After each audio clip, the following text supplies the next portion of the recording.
Welcome to Paint Yourself into the Picture, where we masterfully create the best picture of our future and our lives today. I'm Reba Linker, best-selling author and coach, and I'm so glad you're here. Our guest today is part of the Divine Feminine series, the wonderful Misa Hopkins, author of the best-selling Sacred Feminine Awakening series and director of the New Dream Foundation, dedicated to the sacred feminine. Thank you for being here, Misa. I am so glad to have you here, and welcome. Oh, thank you for having me. I'm so excited to be here, Reba, and chatting with you today about the sacred feminine. Well, I found you, I saw a lecture that you gave, and I was so taken with how you're actually embodying, manifesting, representing the divine feminine here on earth today. And it was quite wonderful to watch. And I wanted to know if you could share a little bit with our viewers about how you discovered this concept called the sacred feminine. Thank you for asking that. You know, life has a way of nudging us where we need to go, right? What we're going to focus on. And often a bit by surprise. And that's how my journey has been for me. It all started many, many years ago when I had difficulty getting diagnosed for some conditions that I was experiencing. And finally, about 7-8 years of going to all kinds of doctors, an endocrinologist diagnosed that I was producing as much testosterone as a teenage boy. Yeah. So you can imagine my female organs were atrophying. I was in tremendous pain. Emotionally, I was a mess. I was producing so much masculine energy in my body. And Reba, I can tell you, life seems different and tastes different, smells different. I mean, truly, there is a difference in the energy of masculine energy and feminine energy, just in terms of how we experience it in our bodies. Amazing. So it was totally amazing. And fortunately, my intuition was working for me and my inner guidance, because while I was on hormone therapy, I also went to healers and workshops, spent some fabulous time with Judith Dirk, who you may know has done fabulous work with circles of women for many, many years, and started working on the deeper core issues, because the question in my heart and mind was, why had my body broken faith with my femininity? And what I discovered in that process was that I had been sexually abused as a child. And so I had made a determination in my little mind that it was safer to be a man in this world than it was to be a woman. Wow. So here was my body working hard to make sure I was safe, all the while, of course, making me very, very ill. So thanks to some beautiful women and men in my lives that helped me bring that energy into balance in me, I found myself going deeper into the spiritual realms. And it was an experience in Egypt on the Nile River that shook my world and just transformed what my life was going to be about. And while I was there on the Nile River, and for anybody listening, or if you've ever been to Egypt, the land is amazing with the energy that it holds about our past, about past wisdom, knowledge that we've had as humans and abandoned. But it's still there, and it's accessible in that sacred land. And I woke up one day, and Reba, I was just pure space. I was the night sky. I was darkness. I was complete darkness and stillness and serenity. And I could feel all of life, all the potential for life, without judgment. It just all was held in love. Everything was pure love. And it was difficult for me to move, literally to move, to speak, to walk. I had friends kind of helping me get to the ship because I could hardly walk, anticipating my needs because it was difficult for me to express them. I love to sing, I love to chant, so I'm in this group of people and everyone's chanting, by the time I get to a single phrase, they're several syllables ahead of me. I finally just surrendered. And I was in this space for 24 hours. Wow. Now, I wouldn't have known what to call it. It just was my experience. When I returned from Egypt, I was doing breath work with sound and went into what we might call an opposite space. And I was pure white, blissful light, ecstatic light for about an hour. And I've had that experience since then. I've had both experiences many, many times since then. And I came to understand as I read sacred texts, as I looked at different views about energy, that what I had experienced was what the Chinese so elegantly described 1400 BC. They were writing about this. They called it yin and yang. Oh. And they call these energies and describe them as equal energies, equally important to creation, to life as we know it.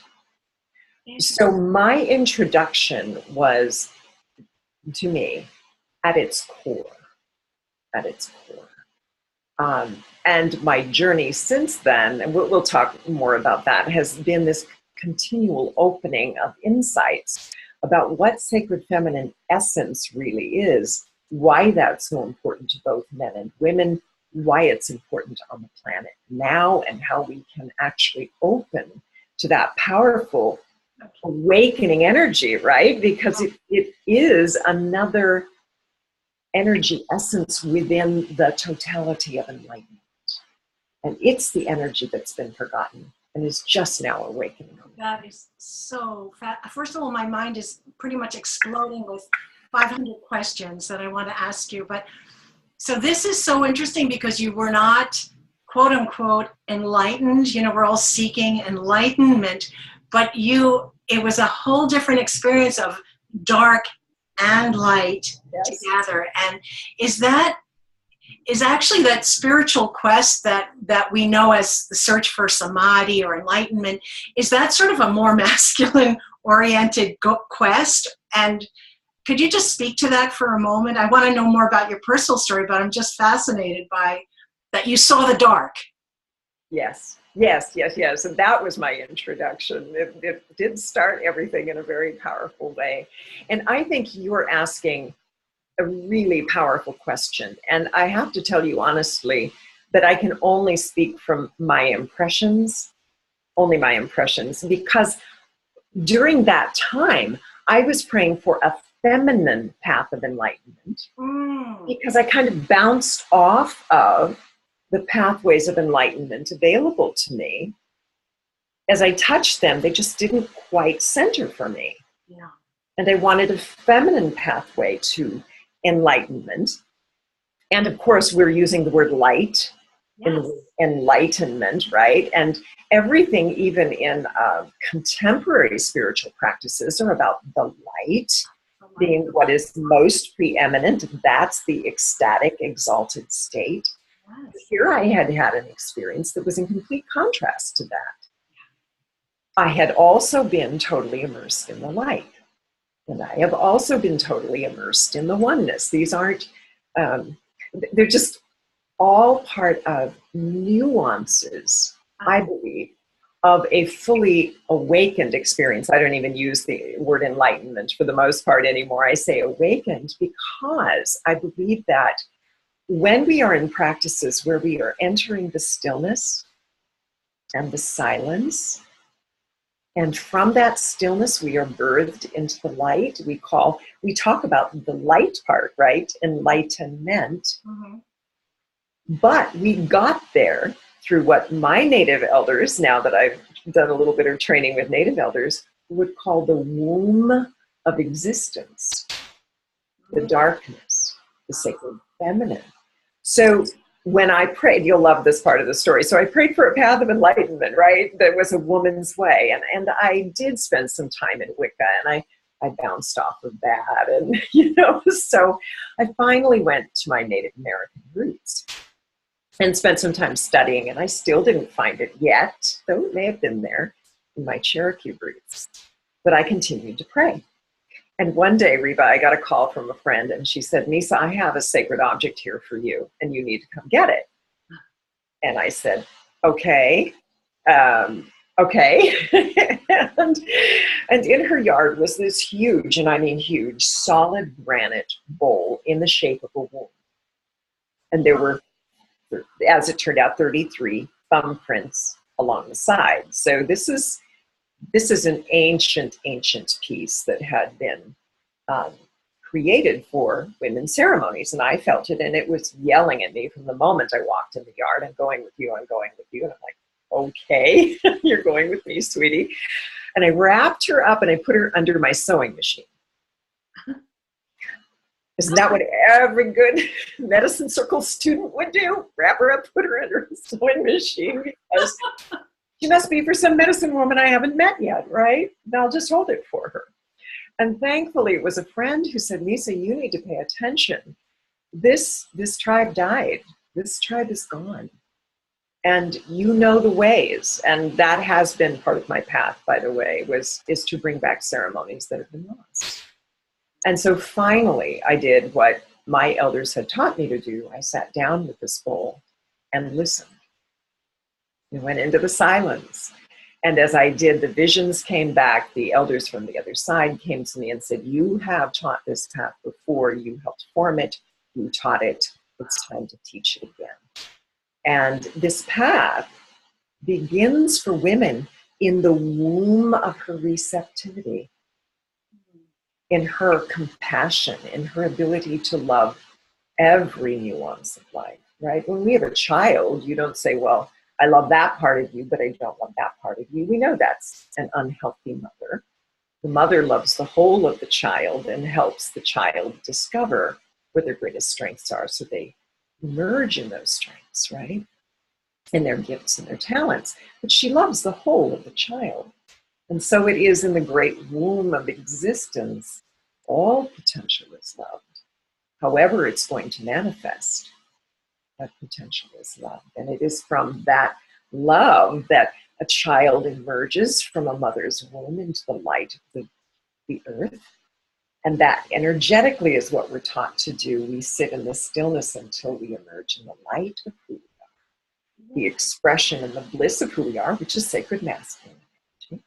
Could you just address a little bit more the connection with the womb, the darkness, and the love? Because it's so interesting to me that there's these three separate experiences. One is, the light, one is the dark, and one is the oneness. And, we've been culturally taught to avoid the dark and go to the light. So I'm just fascinated. Could you talk, help the viewers not be so afraid? Is there a version of the dark that is loving and embracing and is not scary and to be avoided? Absolutely, there is. Absolutely. And you have spoken it perfectly. We've been taught that darkness is evil. And I think this is really important that we first understand the associations that have been made with the dark and why they might have been made, even if it was subconscious, with the dark, and how that it has caused many of us to align with just the sacred masculine aspect, which is wonderful, by the way. It's really, really wonderful.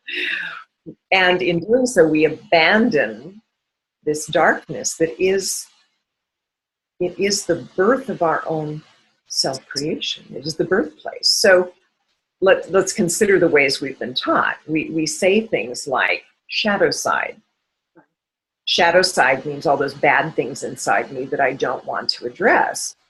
Carl Jung was very clear when he introduced the concept of shadow side, that the shadow side was also where our creative gifts lie. It was the place of our potential. So he understood it more from a sacred feminine context. We say things like the dark night of the soul. Right. We associate that with bad things. We talk about evil as darkness, right? And I want to bring up an element from some of the scripture, not the traditional scriptures we're used to reading, but from texts written at that same time. The stories about Lilith give us a really powerful understanding of what happens psychologically to us. So you might remember the story of Lilith is that she was Adam's first partner, but she would not have sex with him being underneath him. And so Adam wanted a new partner. And so Eve was created who would be more submissive. And Lilith was said then to have left and cavorted with demons, and that her offspring were demons. So again, look at the associations. She didn't want to be submissive, so therefore she must be demonic. The name Lilith means of the night. Yeah. So we're talking about the very aspects of the sacred feminine. She wants to be equal. She was created equal to Adam. She was created equal to Adam, but she's not allowed to be equal to Adam. So the subconscious message is, to be a good woman, you are a submissive woman. And early medieval art will show demons portrayed as dark creatures. Right? But you'll love this. If you go to the cathedrals in Europe, there are many, many places where you will see an alcove with a dark sky and stars. Wow. If you look at the statues of Mary, there are stars on her head and the moon under her feet. Over and over, our ancestors were reminding us that we came from this darkness. The Black Madonnas all over Europe and other places now around the world. Great reminders, certainly within Christian tradition, that the darkness is part of the whole. So supernovas and our stars, our planets are all born out of this beautiful dark space that is still and cool and luscious, the yin energy. And that energy, the scientists are explaining to us that we are more space than we are molecular, or the movement of quarks or photons, right?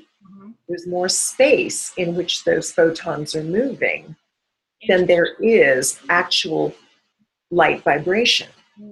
So we have an illusion of bodies being primarily matter, right? The expression of light, but we are also very much expressions of that beautiful space. So what you're saying is, in the beginning of, let's say, our Judeo-Christian cultural genesis, there was these equal partners and they clashed.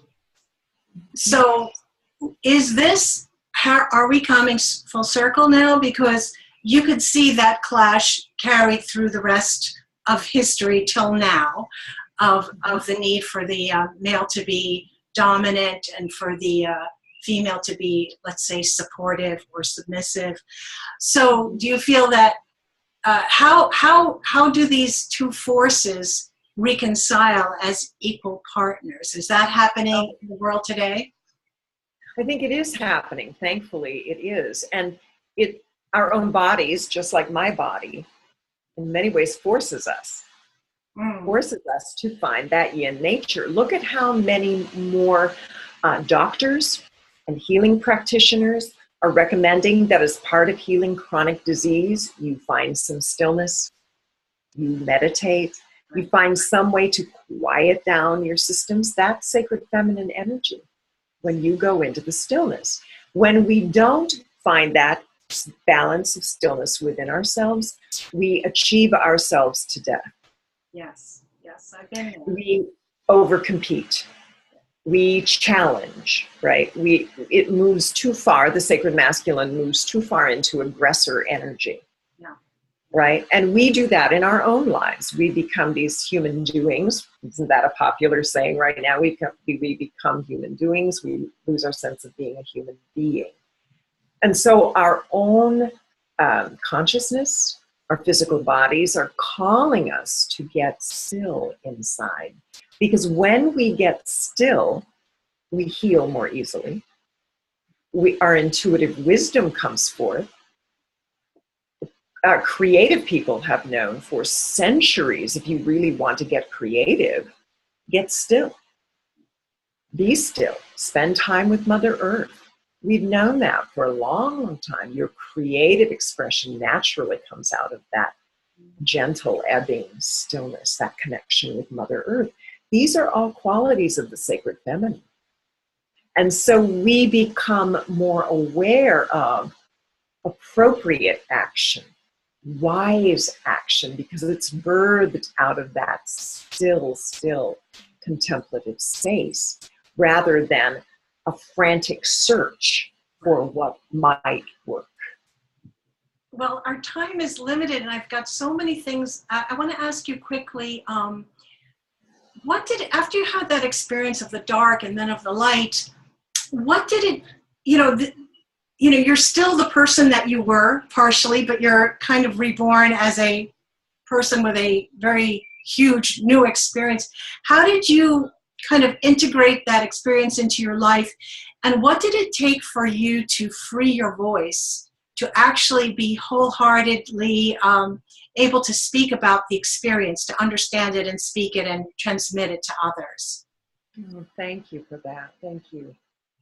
Within the practice that was given to me from my native ancestors, there's a very, very simple meditation called the holding that invites any individual, man or woman, into their essence, their womb essence, that space, that stillness, that darkness.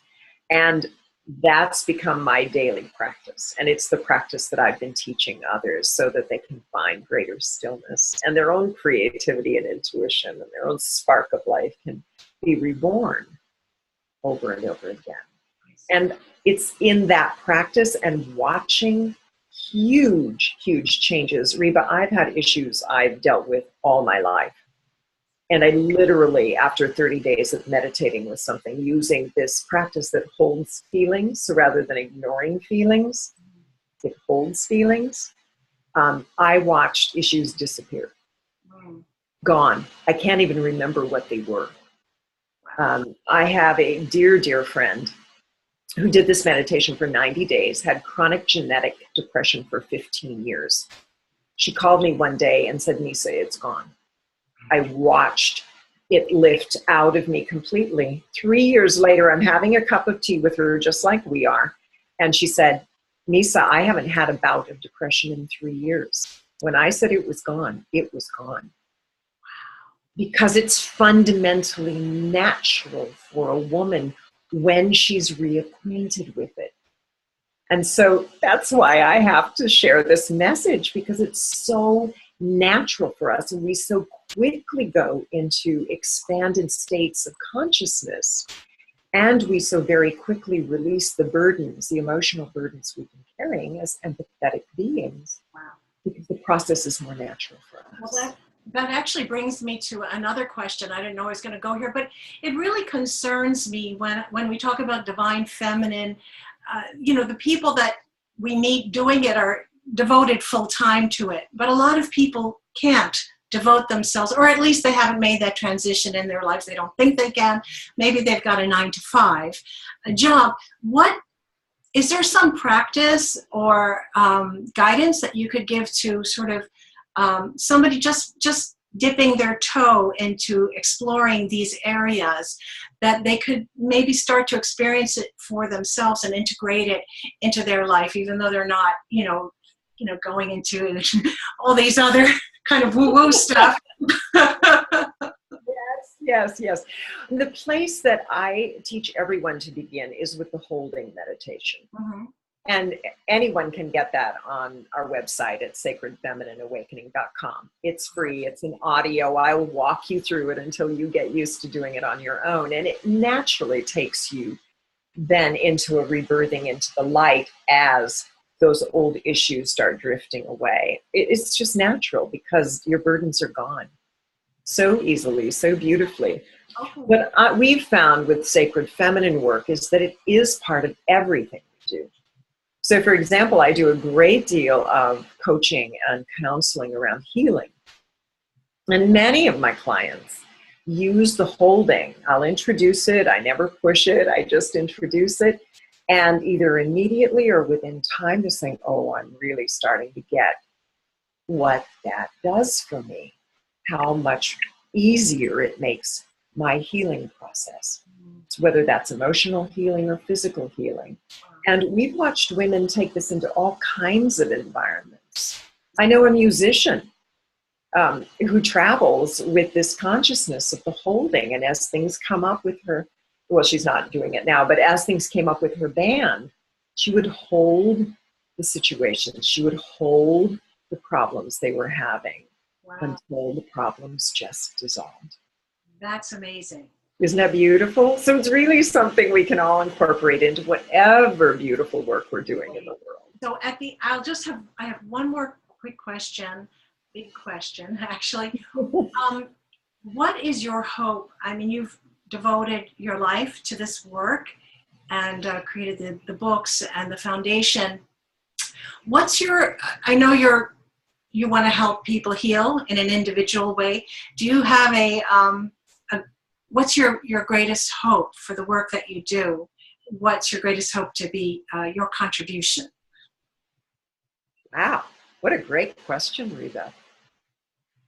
The vision that I hold in my heart is that any of us, as women, as men, who feel the need for greater balance and don't quite know what it is, will have a place to go, to experience what that energy is. And with all respect to the goddess traditions, because I think they're beautiful. And I have my own experiences with the goddesses. This is the energy that came before the personality of goddesses, before personality. So it's safer for many women and many men to be able to just anchor into the safety of the sacred feminine or the yin energy and just discover its gifts for yourself. And then allow that to show you what it shows you in your life. That's really my sacred work. Wow. I totally relate to that. I think I am very sensitive to the suffering in the world. And I see there's so much need for people to have a place to go and to be healed. And the whole concept of the divine feminine, for me, introduces, as you use the word, safety. Because it is going into the dark, and it can be terrifying if you're not being held. So I love the word holding that you use, and it creates an environment for healing, because you do have to go there in order to heal. Mm-hmm. And yet you want to be held by the Divine Mother as you're going there. So that your work is amazing. I can't wait to explore it further for myself. I can't thank you enough for being my guest today. And please just share your web address so that the viewers can learn how to find you and how to learn more about the work that you do. I will. And Reba, if you want to have me back, I'll actually take everyone through a holding experience. So I'd be happy to do that. You're on. You are on. And the place that everyone can go to get an audio of it is sacredfeminineawakening.com. And just pop in your name and email and you'll get the MP3. Wonderful. And I just look forward to hearing, and I love to hear from the people that use the holding, what their experiences are. You said it perfectly, to know that you are held as you hold the burdens that you are here to release, and then to watch them drift away is just one of the sweetest, most powerful experiences. Wow. I can't wait to try that myself. Misa, thank you so much for blessing us and with your presence and sharing your wisdom here. It's been absolutely wonderful. Thank you. Oh, you are so welcome. Thank you, Reba, for inviting me here today. My pleasure. And I also want to thank all our viewers for watching this special episode, which is part of the Divine Feminine series of Paint Yourself into the Picture. I invite you all to join my free Facebook group, which is called Leaders in Self-Love. You can learn more about me, my books, and my coaching, and get my free gift for you at rebalinker.com. Please subscribe to this Paint Yourself into the Picture channel so you won't miss out on any of the divine coaching sessions and juicy interviews to come. Please like this video and do leave your comments below. We love to hear from you. Join us again next week. Until then, remember to paint yourself into the picture, for this is how we heal. Blessings.